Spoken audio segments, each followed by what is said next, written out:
if you're moved by what you hear tonight and want to do something about it, we've provided everyone this packet.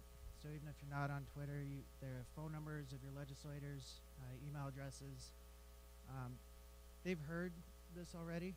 You know, it's not a surprise, but I think our force of will, the more people they hear about it, the more likely they are to try and do something about it. And lastly, before we start, we're not alone in this.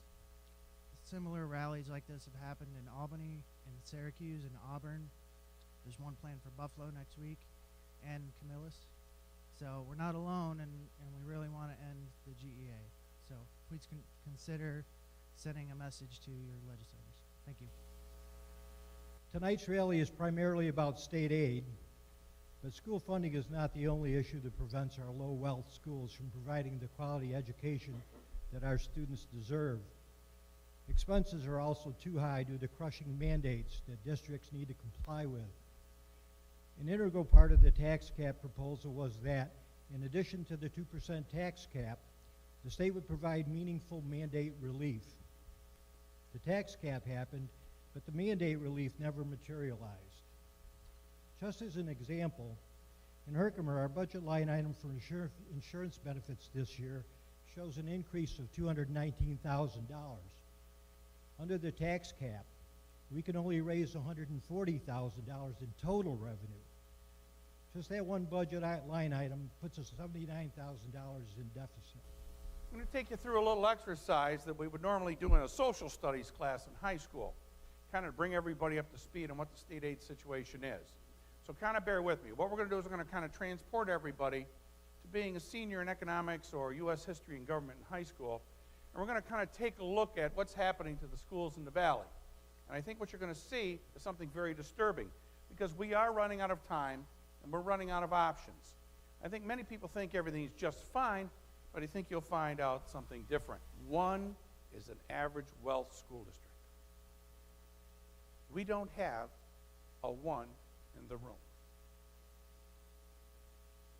Every school district in the valley, in the Herkimer BOCES, has a CWR below 1, which would mean those communities are 104 times wealthier than you. And they get state aid. And their state aid per child is less, their state aid cut, is less than your state aid cut. And I think that's unacceptable. The gap elimination adjustment, you've probably heard about it, you've heard about it, and you've heard about it. Well, let's take it apart just like we did CWR.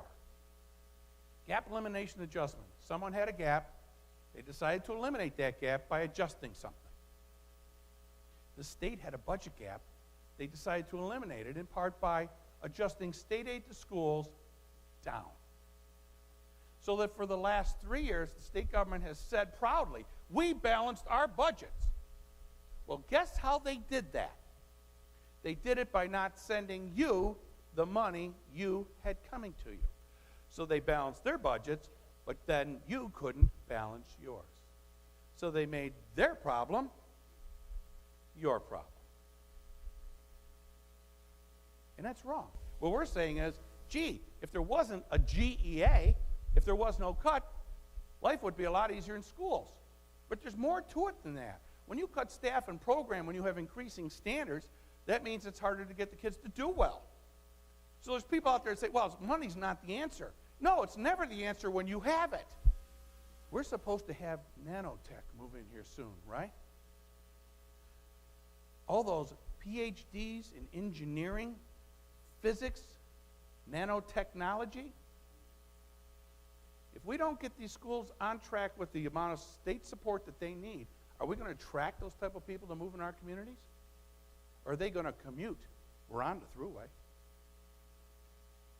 The point is we need vibrant schools, and you're being shortchanged. You notice that the wealthiest school districts in the state of New York, their cut in state aid per child is lower than anybody else in the state of New York. Now, how'd that happen? This is not acceptable. This is terrible. This is why, if your kids are lucky to get into a school or a trade school or get a job and everything, you're only going to have to compete against these kids. How do you think these kids are doing in their schools? They're doing great. because they haven't had to cut the programs, haven't had to cut the staff, haven't had to use their fund balances. They're doing just fine. What could these school districts do in terms of offering programs and having kids achieve if they had that? What could Poland do with $2.8 million? What could Central Valley do with 8.3 and so on? They could do amazing things. We could be on the map. When that nanotech center showed up, we'd be ready. You can't have it both ways, because anything else would be inequitable. It wouldn't be fair, and it wouldn't be sufficient. And it's a fourth grade concept, and I don't know why they can't get it. Is anybody catching on what's happening here? Yeah, here's what's happening. The wealthy school districts in the entire state of New York got $1,944 more per child. The poorest got $1,216. Matter of fact, the wealthiest got more than any other group. If state government helps us any more like that, we'll just die. Here's you. You see any difference in the numbers? This is called reverse Robin Hood. So here's what we suggest. Let me summarize. We need something that's equitable, sufficient, and timely. And the reason is Gracie knows what equitable is and sufficiency, and it's got to be done now. We've got to get rid of that GEA right now. This distribution has got to stop. My suggestion is we do APPR for legislators.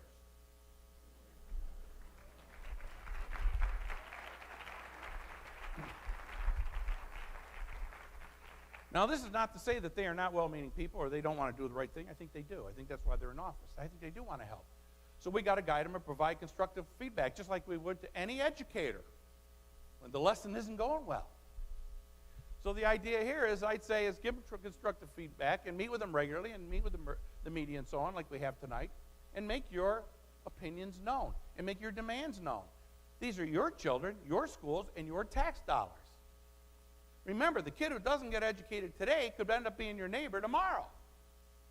And this is no joke.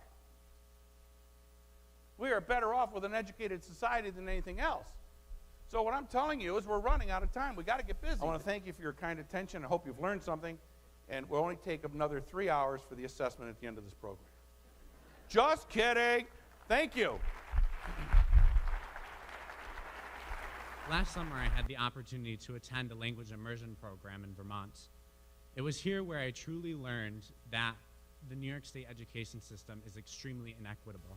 A question I still ask myself today is why there is such an inequity and how this injustice is still allowed to happen. And as of a few days ago, I think I've come up with an answer. We do not matter to Albany. If our lawmakers and government administration truly cared about the future of the areas that they represented, they would be fighting tooth and nail to fairly fund our local schools. After all, wouldn't it make sense to fund the institutions that are shaping the very futures of the areas that they represent? Apparently not. But we must change this paradigm. Although we may be small in numbers, we are huge and very strong in heart and in passion. It is time that we stand up to Albany and tell our government that we will no longer tolerate the systematic marginalization of the citizens of the Mohawk Valley.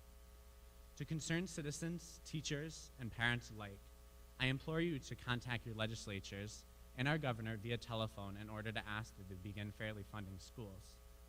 And to my fellow students, I leave an even more important message. We are at a very powerful position right now. We need to organize as a generation and demand that our schools are funded fairly. I want to take a video to send it to our governor. Governor Cuomo, my name is Dan Adamak, and I have a message for you. Save our schools! Save our schools! Save our schools! Save our schools! Before we go, I'd like to thank once again everyone for coming out tonight and to encourage you to follow through with the advocacy that was shown here tonight.